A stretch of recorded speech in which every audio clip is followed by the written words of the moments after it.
صحیح حدیث میں موجود ہے، ابراہیم علیہ السلام کو جب آگ میں ڈالا جا رہا تھا تو سارے کپڑے ابراہیم علیہ السلام کے اتارے گئے، ان کو ننگا کیا گیا، منجنیق میں بٹایا گیا۔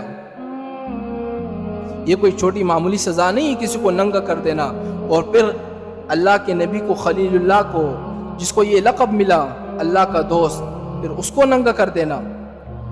اور حضور فرماتے ہیں کہ جب قیامت کے دن سارے لوگ اٹھیں گے، سارے ننگے ہوں گے، تو جنت کا سب سے پہلا جوڑا ابراہیم علیہ السلام کو پہنایا جائے گا، سب سے پہلے۔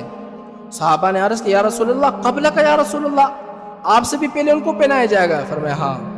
فرمایا وجہ کیا ہے؟